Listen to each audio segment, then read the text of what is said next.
Olá, boa noite. Nós vamos entrevistar ao longo desta semana os candidatos à presidência mais bem colocados na pesquisa Datafolha de intenção de voto, que foi divulgada no dia 28 de julho.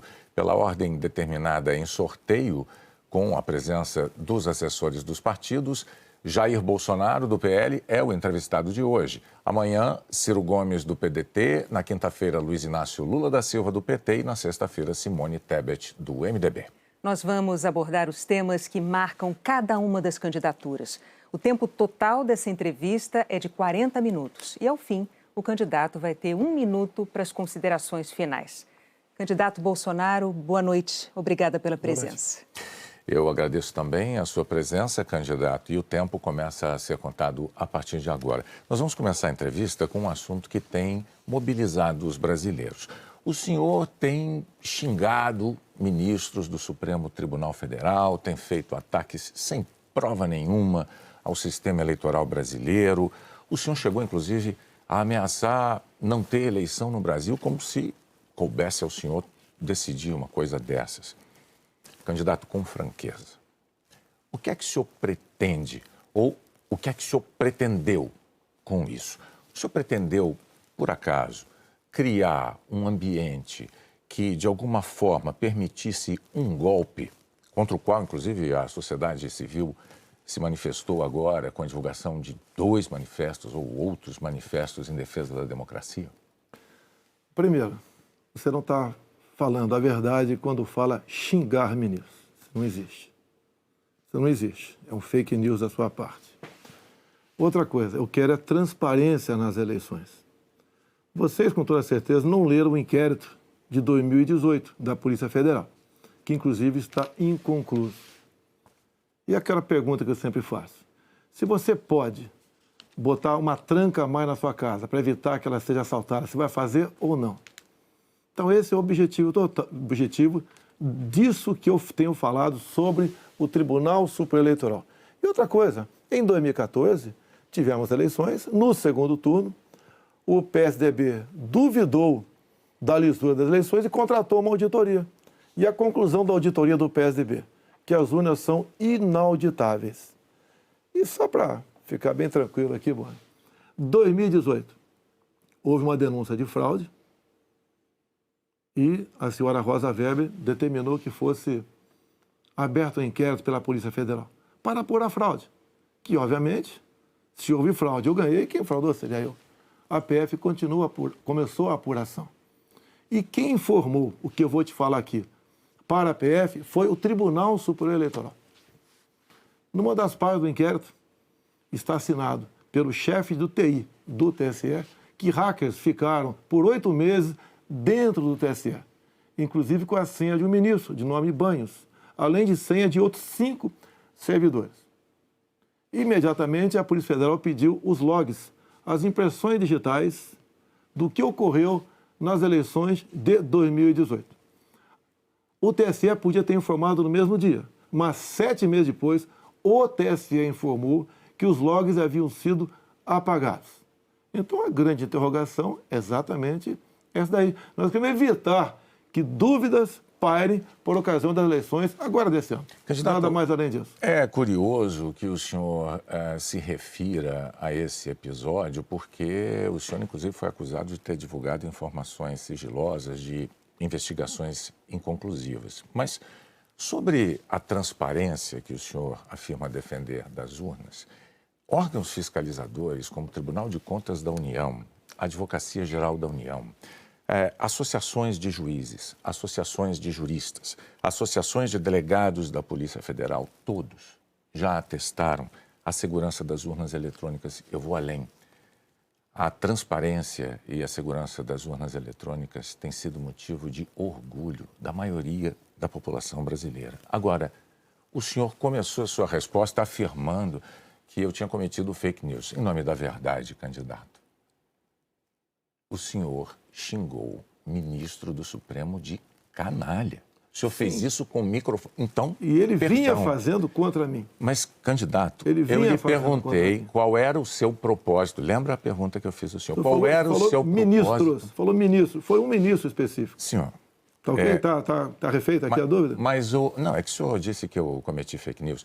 Só para esclarecer, a pergunta que eu lhe fiz é: qual era o seu propósito ao xingar um ministro de canalha e ameaçar não permitir que as eleições fossem realizadas, se isso não lhe compete fazer? Não é uma atribuição do presidente da República, é uma atribuição constitucional, candidato. Quem vem sendo perseguido o tempo todo por um ministro supremo sou eu. Um inquérito completamente ilegal. E as medidas que vinham sendo tomadas por esse ministro eram contestadas.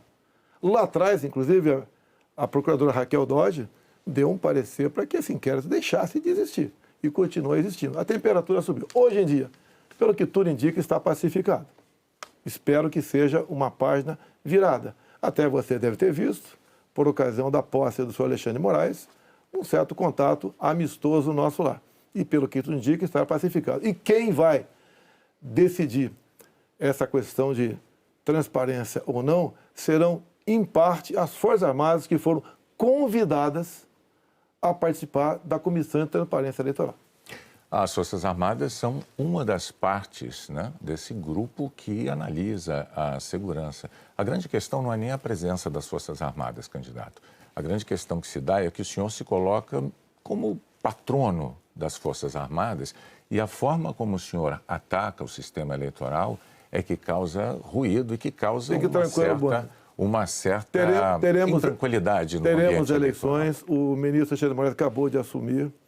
Amanhã ele tem um encontro, pelo que me parece, um encontro com o ministro da Defesa para tratar desse assunto sobre transparência eleitoral. Eu tenho certeza que o ministro Alexandre de Moraes vai conversar e chegar a bom termo essa questão de eleições. Agora, precisei provocar para que chegasse a esse ponto. Pode ter certeza que vão ter eleições limpas e transparentes no corrente ano.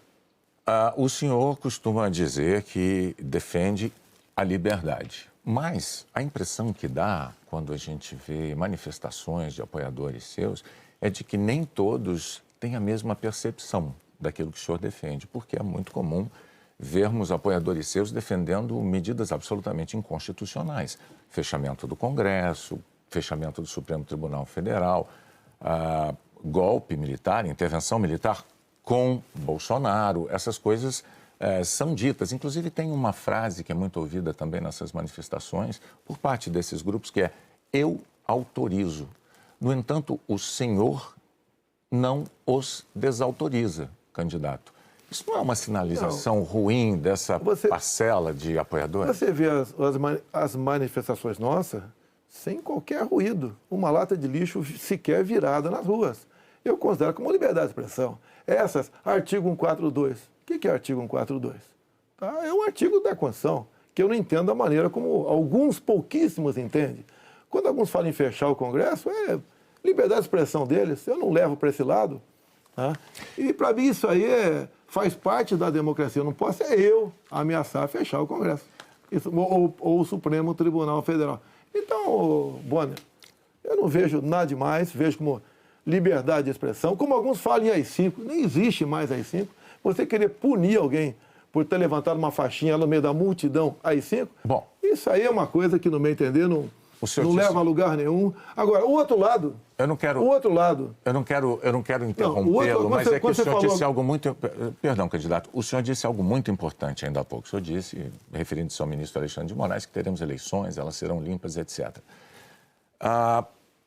Com o intuito de tirar esse estresse, tirar a intranquilidade desse momento eleitoral do Brasil, o senhor não quer aproveitar essa oportunidade diante de milhões de brasileiros para assumir um compromisso eloquente de que vai respeitar o resultado das urnas, seja ele qual for? Seja qual for, eleições limpas devem e têm que ser respeitadas. O senhor limpas vai respeitar... e transparentes têm que ser respeitadas. Está atestado que as eleições brasileiras são limpas e são transparentes e que as urnas são auditáveis. Isto posto, eu lhe pergunto mais uma vez. O senhor vai assumir um compromisso diante de milhões de brasileiros de respeitar o resultado das urnas e estimular os seus seguidores a fazer o mesmo, candidato? Serão respeitados os resultados das urnas, desde que as eleições sejam limpas e transparentes. Como você disse que são auditáveis, em 2014 não aconteceu isso. Mas tudo bem. Vamos botar um ponto final nisso? O senhor vai botar um ponto ponto resolvido, final? Ponto final. Vamos para outra pergunta, outro assunto. Pois então, não. Vamos respeitar os resultados. Nós temos uma declaração importante do candidato Bolsonaro assumindo publicamente o respeito ao resultado das urnas de outubro. Renata. Pandemia, candidato. Claro. Nos momentos mais dramáticos, o senhor imitou pacientes de Covid com falta de ar. Sobre as mortes, o senhor disse, e daí, eu não sou coveiro? O senhor estimulou o uso e usou dinheiro público para comprar medicamento comprovadamente ineficaz contra a Covid. O senhor desestimulou a vacinação. O senhor não teme ser responsabilizado, senão pelos eleitores, pela história? Olha, nós compramos mais de 500 milhões de doses de vacina. Só não se vacinou aqui, eu não quis. Eu acho que vocês dois se vacinaram. Comprada por mim. E em tempo bem mais rápido que outros países, que isso não tinha no mercado. Não poderia eu, num primeiro momento, por exemplo, falar que devíamos assinar certos contratos, como, por exemplo, com a Pfizer, onde a Pfizer não garantia a entrega da vacina. A primeira vacina no mundo foi dada em dezembro de 2020. Em janeiro, nós já estávamos vacinando no Brasil. Então, fizemos a nossa parte.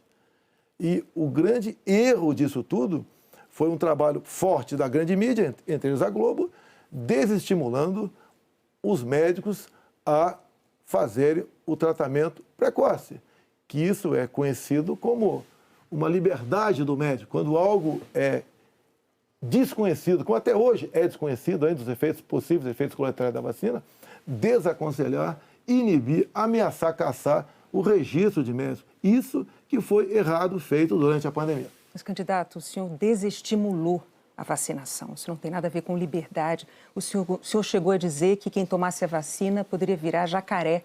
Mas o senhor associou a vacinação ao vírus da AIDS.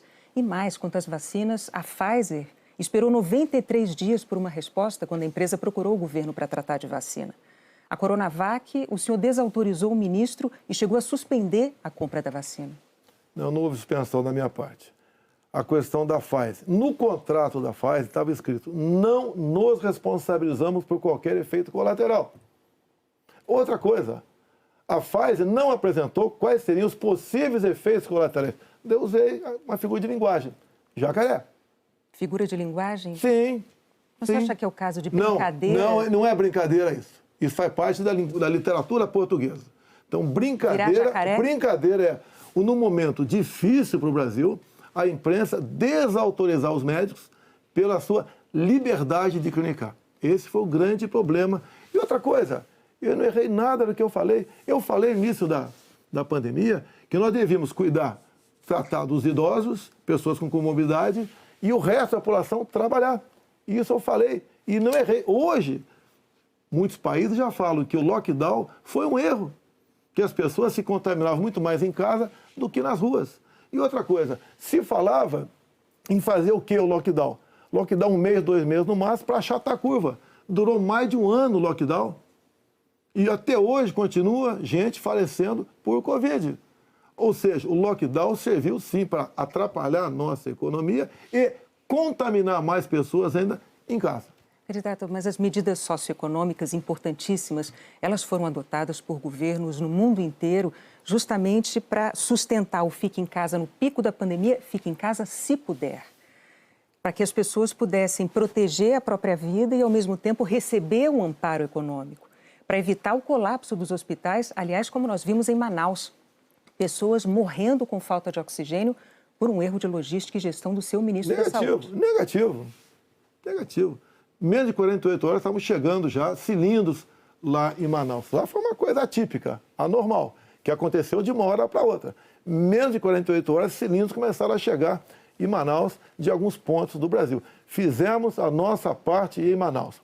Não faltou da nossa parte recursos bilionários para governadores e prefeitos enfrentarem a Covid, construírem hospitais de campanha. Então fizemos a nossa parte. Raros países do mundo que fez algo melhor do que nós fizemos. E o resultado, até o OMS reconhece isso daí. Fizemos a nossa parte. O senhor mencionou 48 horas, o fato é que Manaus ficou uma semana, mais de uma semana, 9 dias, sem receber o apoio as pessoas com falta de oxigênio nos hospitais. Não é verdade isso. Agora, não é verdade. Candidato, sobre o seu comportamento, com as frases que eu mencionei, imitando pacientes com falta de ar, muitos viram isso como um sinal de falta de compaixão. Eu queria que você botasse no ar eu imitando falta de ar. Realmente... Mas falta de compaixão... Bom, então você começou a mudar. Desculpe, você começou a mudar, tudo bem. Eu completar a minha frase. Muitos viram isso como uma falta de compaixão, de solidariedade com os doentes, com as vítimas, com os parentes das vítimas. O senhor se arrepende? A solidariedade, eu me manifestei conversando com o povo nas ruas, visitando a periferia de Brasília, vendo pessoas humildes que foram obrigadas a ficar em casa sem ter um só apoio do governador ou prefeito. Isso que aconteceu. E nós fizemos exatamente o quê? Demos o auxílio emergencial imediatamente. 68 milhões de pessoas humildes começaram a receber o auxílio emergencial. Eles estavam condenados a morrer de fome dentro de casa. O senhor não se arrepende das declarações? Ou ir para as ruas, fazer o que não queriam. Poderiam ter o caos na rua, caos porque pessoas com fome iriam para as ruas. Criamos imediatamente o auxílio emergencial. Fizemos a nossa parte. Demos tanto dinheiro para governadores e prefeitos que a gente não tem notícia de eles terem atrasado folha de pagamento ou até mesmo 13º. E quando tivemos a oportunidade de investigar fraudes, aquela CPI do circo feita por Renan Calheiros, Omar Aziz e Randolfo Rodrigues, não quiseram investigar os desvios de recursos enviados para 9 governadores do Nordeste.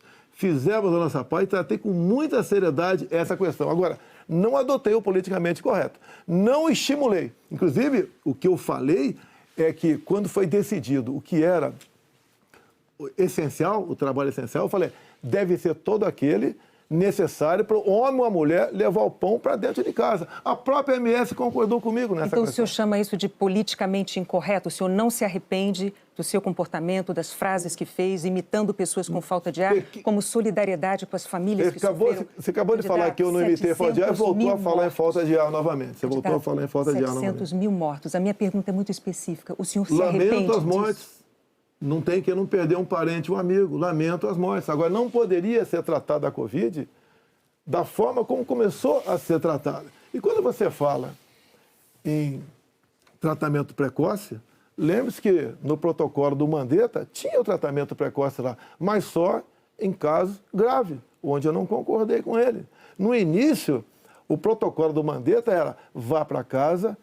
Quando sentir falta de ar, procura um hospital. Eu falei, procurar para quê se não tem remédio? E não tinha vacina também naquele momento. Bom, vamos falar de economia? Eu só queria observar, a Renata não retirou observação sobre o fato de o senhor ter imitado pessoas com falta de ar. Ela disse... Não. Ela disse que o senhor imitou gente com falta de ar e que faltou também a solidariedade. Foram as duas coisas. E o senhor não respondeu mas, candidato, o senhor já deixou claro que o senhor acha que mais brasileiros se contaminaram por ficar dentro de casa sem se expor. Não, o senhor disse isso. Nova York mostra isso aí. O senhor disse isso. Então, vamos agora para a economia. Dentro de casa do que fora de casa. Vamos para a economia. Vamos para a economia, que é um tema que o senhor também gostaria de abordar certamente. Em 2018, como candidato, o senhor disse assim, numa entrevista: eu sei do que é que o povo precisa. Inflação baixa, taxa de juros menor, dólar menor. Aí veio o seu governo, os juros básicos da economia dobraram, a inflação mais que dobrou, o dólar que estava em R$ 3,90 está em mais de R$ 5,00. É verdade que tudo isso se deu num cenário de pandemia e num cenário também de guerra na Ucrânia. Ocorre que esse cenário não mudou, não é? A pandemia não acabou, infelizmente, e a guerra da Ucrânia é uma realidade ainda. Pergunto, candidato, qual é o seu plano, uma vez reeleito, para cumprir num segundo mandato as promessas que o senhor fez em 2018 para a economia? Primeiro, as promessas foram frustradas pela pandemia, por uma seca enorme que tivemos no ano passado e também pelo conflito da Ucrânia com a Rússia. Se você pegar os dados de hoje, você vê o Brasil como talvez o único país do mundo com uma deflação. Um país onde vai ter uma inflação menor do que, por exemplo, a Inglaterra, menor que os Estados Unidos. Você vê também que a taxa de desemprego tem caído no Brasil. os números da economia são fantásticos, levando-se em conta o resto do mundo. Nós não podemos... Se fosse apenas o Brasil com esses problemas, eu seria o responsável. O que nós pretendemos fazer? É continuar exatamente na política que vimos fazendo desde 2019. A grande vacina a favor da economia em 2019 foram reformas, como, por exemplo, da Previdência. Foi, por exemplo, a Lei da Liberdade Econômica. Foi a modernização das NRs, das normas regulamentadoras. Milhares de normas nós deixamos de lado, nós revogamos. Então, a grande reforma da economia foi feita, a grande vacina foi feita em 2019, que fez com que nós pudéssemos suportar 2020. Nós pegamos 2020 e 2021 e tivemos um saldo positivo de quase 3 milhões de empregos no Brasil. Diferente de 2014 e 2015, que tivemos uma perda de quase 3 milhões de empregos no Brasil. Isso é sinal do quê? Competência da equipe econômica. Programas como, por exemplo, o Pronamp e o BEM preservaram mais de 10 milhões de empregos no Brasil. O próprio auxílio emergencial, num primeiro momento R$ 600, fez com que a economia, em especial nos pequenos municípios, o município não colapsasse. Então, essas medidas, entre outras, fizeram a gente romper 2020 e 2021. 22, quando veio a guerra agora, problemas nós tivemos. Fui na Rússia negociar fertilizantes com o presidente Putin. Se não tivesse ido, não teria ido fertilizante para a nossa safra agora, desse segundo semestre. Não, isso é importante. Não. Isso garantiu o quê? A segurança alimentar do nosso Brasil e do mundo. Só para concluir, então, num segundo mandato, o senhor daria sequência aos planos que foram estabelecidos e desenvolvidos no primeiro plano. Bonner, você pode ver, Bonner, nós somos o 7º país mais digitalizado do mundo. Tá? Nós fizemos muita coisa no Brasil, atendemos realmente a todas as camadas da sociedade. Só agora, na questão do IPI, a proposta do Paulo Guedes, que está parada no Supremo Tribunal Federal, nós pretendemos diminuir impostos de 4 mil produtos em 35% de IPI. Para o segundo mandato. Não, desse agora. É que a proposta parou no Supremo Tribunal Federal. Estamos há semanas. Agora, senhores, para que a gente possa abordar... Isso começou há 2 meses a redução de IPI, não foi de agora. Para que nós possamos abordar nessa entrevista o maior número de temas, vamos prosseguir, vou falar sobre meio ambiente. Em 2020, o seu então ministro do Meio Ambiente, Ricardo Salles, disse que era para aproveitar que a imprensa toda estava focada na cobertura da pandemia para ir desregulamentando as leis ambientais, o que ele chamou de passando a boiada. Fato é que, no seu governo, a taxa anual de desmatamento da Amazônia deu um salto, é a maior em 15 anos. O senhor continua apoiando essa política de desregulamentação? Olha, você tem que pensar que na Amazônia você tem quase 30 milhões de habitantes lá. Tem 30 milhões de brasileiros na Amazônia. Primeira preocupação é essa. Outra, qualquer propriedade lá tem que preservar 80% e pode usufruir de 20%. Eu tentei, nos primeiros 2 anos de mandato, fazer a regulação fundiária, para saber, por exemplo, qualquer local desmatado ou com foco de calor, de quem é o CPF daquela propriedade. O presidente da Câmara não colaborou para botar essa proposta avante. Agora, quando se fala em Amazônia, por que não se fala também agora na França, que há mais de 30 dias está pegando fogo? A mesma coisa está pegando fogo na Espanha e Portugal. Califórnia pega fogo todo ano. No Brasil, infelizmente, não é diferente. Acontece. Grande parte disso aí, alguma parte disso aí é criminoso, sei disso. Outra parte não é criminoso. É o ribeirinho que toca fogo ali na sua pequena propriedade. Uma coisa é incêndio natural, outra coisa é o desmatamento. Mas tem incêndio, o Pantanal Sul-Mato-Grossense é comum pegar fogo de forma espontânea. Agora, candidato, a favor das críticas dos especialistas à sua política ambiental, tem os números. No seu governo, a taxa anual de desmatamento da Amazônia saltou de 7.500 km² em 2018 para 13 mil ano passado. O levantamento do MAP Biomas mostrou que 97% dos alertas de desmatamento emitidos desde 2019 não foram fiscalizados pelos órgãos responsáveis, 97%. Especialistas dizem que quando o senhor desautoriza, por exemplo, a destruição de equipamentos pelos órgãos fiscalizadores ou quando o senhor desmonta órgãos como o IBAMA, o senhor está passando uma mensagem de incentivo a quem desmata ou ao garimpo ilegal. Primeira coisa, a destruição, como dá em lei, é se você não puder retirar o equipamento daquele local.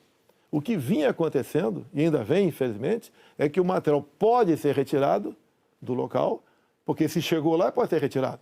E há o abuso de uma parte.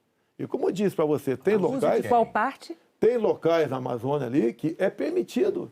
Mas desculpa, eu não entendi. Abuso de qual parte do órgão parte do IBAMA. fiscalizador? Sim, por parte do IBAMA. Sim. Por que, candidato? O que seria um Mas abuso o seguinte, do IBAMA o que diz a lei? na defesa da O floresta que diz a amazônica? lei? Um trator, por exemplo, você tem que tocar fogo se não puder retirar daquele local. E muitas vezes o pessoal do IBAMA faz? Toca fogo mesmo podendo retirar o material de lá. Mas a quem interessa defender a posse de um trator utilizado para derrubar árvores na Amazônia, candidato? Mas não está derrubando árvore na Amazônia, está derrubando em áreas, muitas vezes... Mas a lei não fala se um local é permitido ou não. A quem lei, interessa, candidato? A lei não fala. Tem sido destruído, vem ser destruído. A minha orientação é cumprir a lei. Nada mais além disso. E os órgãos fiscalizadores... Olha só, a Amazônia é do tamanho da Europa Ocidental. Ali na Amazônia cabe uma Alemanha, cabe uma França, cabe uma Itália, cabe um Portugal, cabe um montão de países. Você pensa que fiscalizar, evitar que pegue fogo Mas é só assim, para vamos lá? entender, então, sobre a desautorização dos órgãos fiscalizadores para destruir equipamento apreendido. Não desautoriza, manda cumprir a lei. A lei fala que se o material pudesse retirar de lá, assim como entrou, não é para ser destruído. Mas com que propósito mesmo? Eu não entendi. Cumprir a lei. Cumprir a lei.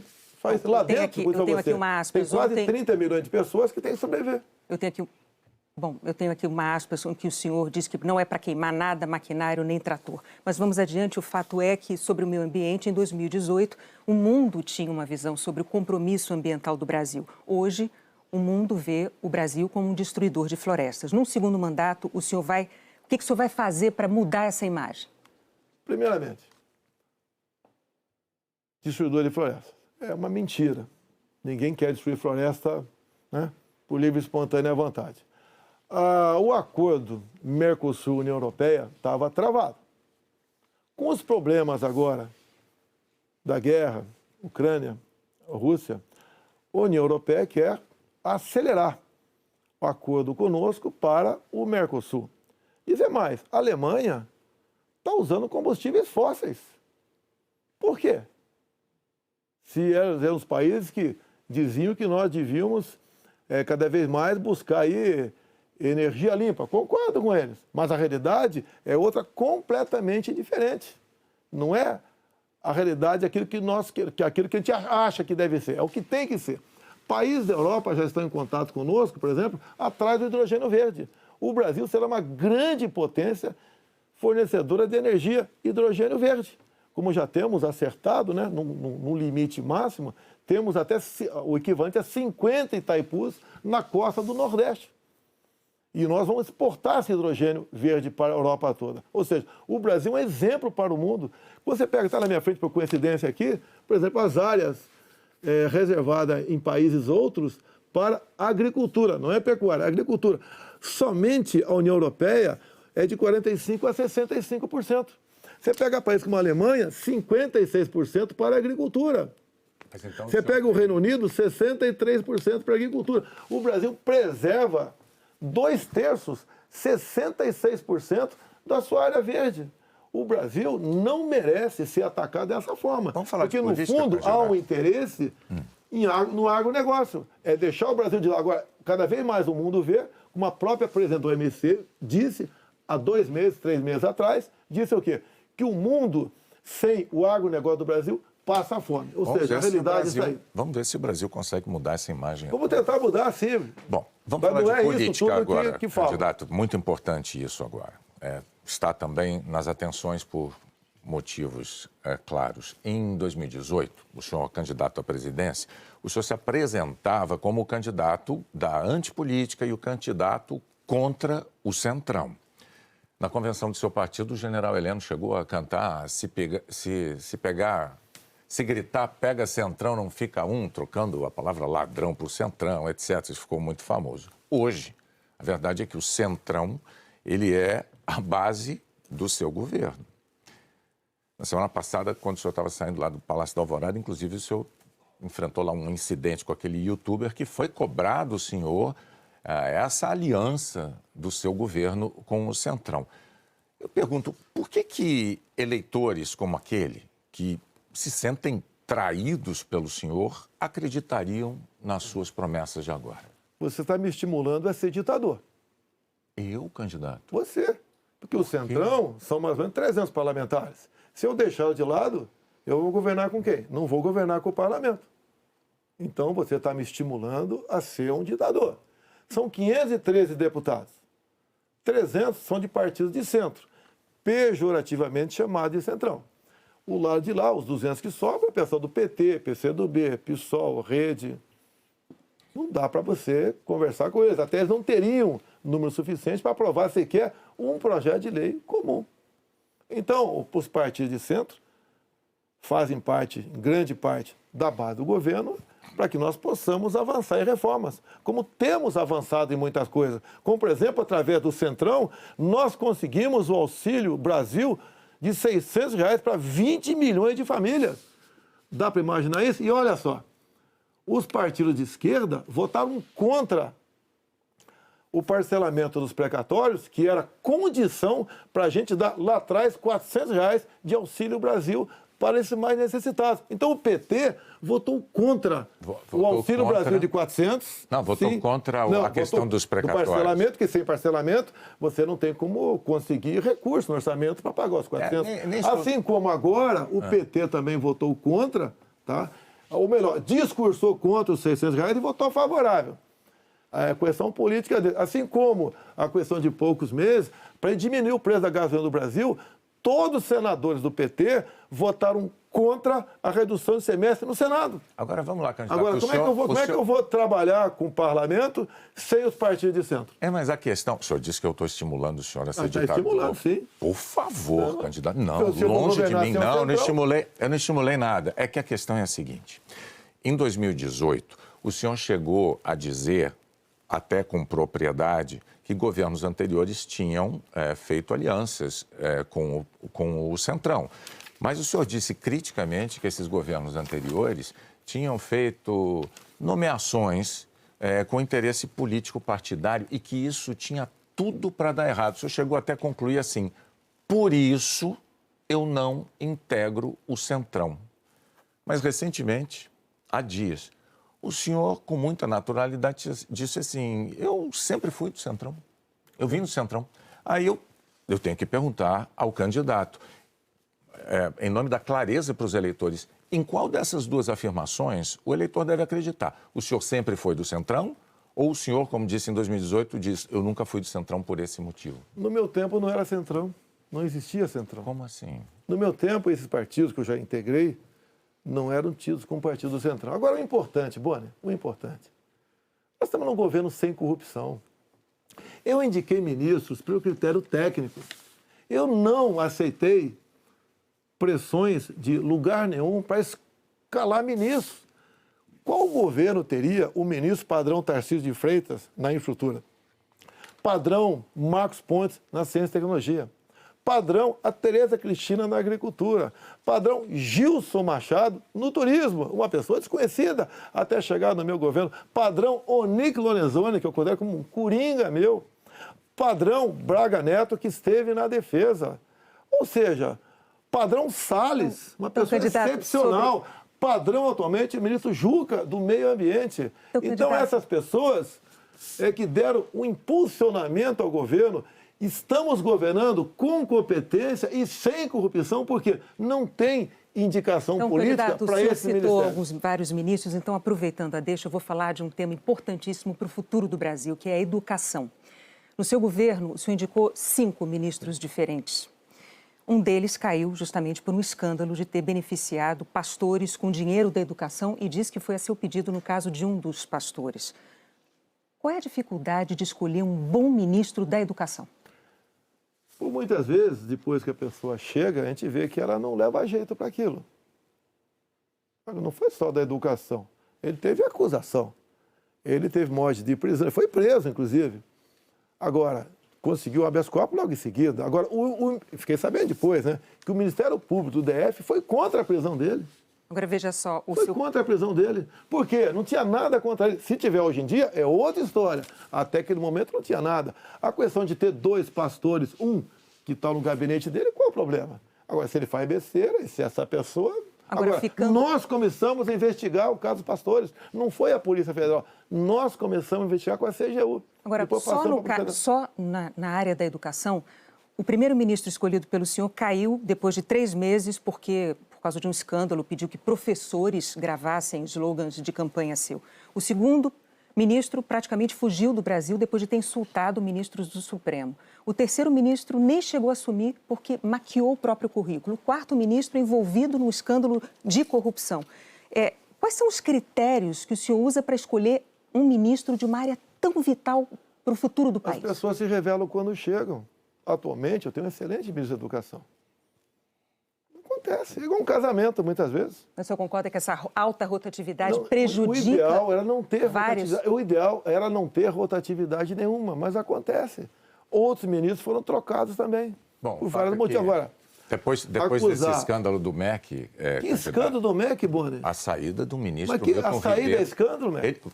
Não é escandaloso, candidato, sim. Um ministro destinar dinheiro da educação para 2 pastores, dizendo que o presidente da República indicou um deles... Cadê o duto cadê o duto do dinheiro vazando ali? Cadê o dinheiro? Candidato, não sabemos. Cadê o dinheiro aparecer? Você não sabe? E está me acusando? Não, está acusando o Milton por isso? O senhor tem todo o direito de achar que não foi um escândalo. Nós vamos adiante. Depois do caso do ministro Milton Ribeiro no MEC, o senhor atenuou um pouco o seu discurso de que não havia corrupção no seu governo. Antes não tinha corrupção. Hoje, o senhor diz que os casos pipocam. Os casos pipocam de corrupção no seu governo. Bom, ao mesmo tempo, vão se acumulando denúncias de interferências suas na Polícia Federal, que é um órgão de Estado, não é um órgão de governo, e um órgão de Estado que o senhor prometeu prestigiar. Como é que o senhor explica para o eleitor essa mudança da sua postura da eleição de 2018 para cá, candidato? Primeiramente, quem me acusou de interferência na PF foi o ex-ministro Sérgio Moro. Falou que a prova da interferência estava numa sessão reservada nossa. Bem, eu não queria, a sessão foi gravada, eu não tinha obrigação de entregar ali a fita. O senhor teve 4 diretores gerais da Polícia Federal e a cada eu não tinha obrigação de entregar a fita. Entreguei a fita. Foi revelado, até com muitos palavrões na reunião de ministros. Não acharam nada. O que acontece? Eu, quando entrego o ministério para alguém, eu dou o ministério para aquela pessoa agir. Tá? A Polícia Federal, com a saída do Sérgio Moro, melhorou e muito na apreensão de drogas, na apreensão de numerários, tá? Em operações, melhorou muito. Em armamento, melhorou. E as pessoas vão mudando. Por exemplo, quando o André Mendonça saiu, porque ele foi para o Supremo Tribunal Federal, eu não considero uma saída da paz dele. Atualmente, temos um delegado da Polícia Federal à frente do Ministério da Justiça. Agora, ninguém comanda a PF, Bonner. Se pudesse comandar, o Lula teria comandado, a Dilma, o Temer, seja lá quem for. Ninguém consegue comandar a Polícia Federal dessa forma como você está falando aí. É que a Associação dos Delegados da Polícia Federal divulgou recentemente um documento com críticas, né? Eles afirmaram que o senhor e a sua equipe de governo trouxeram desgaste, eu estou lendo aqui os termos dele, trouxeram desgaste à imagem da instituição Polícia Federal e também prejuízos para os policiais federais. E que falas suas, candidato, jogaram desconfianças sobre a autonomia e sobre a imparcialidade da Polícia Federal, que goza de autonomia já há alguns anos, como ninguém poderia negar.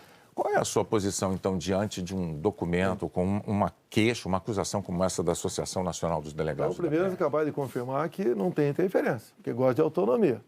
Outra coisa, peraí, eles acabaram de mostrar para mim que não tem interferência, gosta de autonomia. Eles dizem que, eles dizem que o senhor jogou, as suas palavras jogaram desconfianças sobre a autonomia da PF, candidato. Não. Acabaram de falar que eu estou certo, não tem interferência lá. Contrário. Outra coisa, eles queriam uma reestruturação de carreira agora.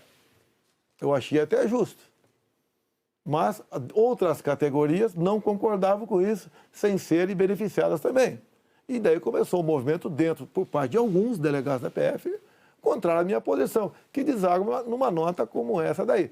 Eu queria, inclusive, reestruturar a Polícia Rodoviária Federal, que era bem mais fácil, menos onerosa. Os delegados, essa mesma associação, não topou fazer isso aí. Então, aí está uma briga política, salarial, por trás disso. Candidato, o senhor agora tem 1 minuto para suas declarações finais.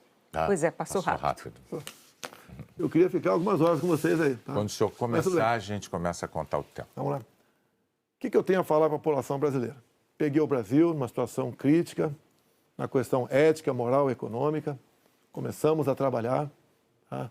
Fizemos muitas reformas em 2019. Infelizmente tivemos a Covid, depois tivemos a guerra lá fora, tá? Tivemos uma seca enorme. E nós fizemos todo o possível para que a população brasileira sofresse o menos possível. Isso nós fizemos. Hoje você nota o preço do combustível caiu assustadoramente, nada de canetada, com um trabalho nosso junto ao parlamento brasileiro, conseguimos R$600 de Auxílio Brasil para 20 milhões de pessoas mais pobres, conseguimos a transposição do São Francisco, que estava parado desde 2012, levando água para o Nordeste. Nós pacificamos o MST, titulando terras pelo Brasil, e 90% dessa titulação foram para as mulheres. Criamos o PIX, tirando dinheiro de banqueiros, fazendo com que a população pudesse se transformar muitos em pequenos empresários, um PIX sem qualquer taxação em cima do PIX. Anistiamos 99% da dívida de 1 milhão de jovens junto ao FIES. Encerrou? Acabou. Muito obrigado aí, até a próxima. É boa, né? Renato, até a próxima. Candidato, mais uma vez, muito obrigado por ter vindo e por ter prestado esses esclarecimentos ao público telespectador, aos eleitores brasileiros. Nós voltamos ao estúdio do Jornal Nacional.